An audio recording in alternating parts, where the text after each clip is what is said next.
तोफखाना police Thane हद्दीमध्ये तिरट जुगाराच्या अड्ड्यावर छापा। 21 आरोपींकडून 4,93,880 रुपये किमतीचा मुद्देमाल जप्त। पोलीस अधीक्षक सोमनाथ घारगे यांना प्राप्त माहितीनुसार अहिल्यानगरमधील बागडपट्टी ढोणेगल्ली या ठिकाणी जुन्या वाड्याच्या भिंतीच्या आडोशाला काही इसम तिरट नावाचा जुगार खेळत असल्याचं समजलं। त्यानुसार सुपा पोलीस स्टेशनच्या ज्योती गडकरी यांना बातमीतील ठिकाणी जाऊन खात्री करून कारवाई करण्याबाबत आदेश देण्यात आला।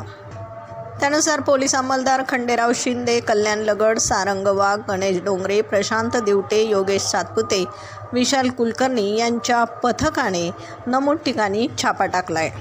या छाप्यामध्ये 21 आरोपींवर कारवाई करण्यात आली। ताब्यातील आरोपींकडून 4,93,880 रुपये किमतीचा मुद्देमाल जप्त करण्यात आला। आरोपींविरुद्ध तोफखाना पोलीस ठाण्यात गुन्हा रजिस्टर नंबर 83 महाराष्ट्र जुगार कायदा कलम 12A प्रमाणे गुन्हा दाखल करण्यात आला। सदरची कारवाई पोलीस अधीक्षक सोमनाथ घारगे यांच्या सूचना आणि मार्गदर्शनाखाली सुपा नगर तालुका तोफखाना पारनेर पोलीस स्टेशनचे अधिकारी आणि अंमलदार यांनी केलेली आहे। प्रतिनिधीसह महाराष्ट्र जनता न्यूज, अहिल्यानगर।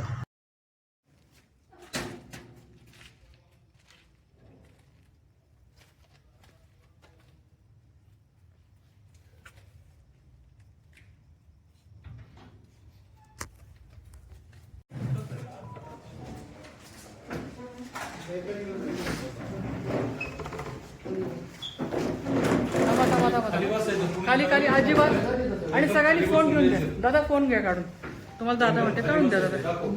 तुमचे फोन बिन सगळे मिळतील, फोन काढून द्या प्लीज। सगळ्यांचे फोन मिळतील।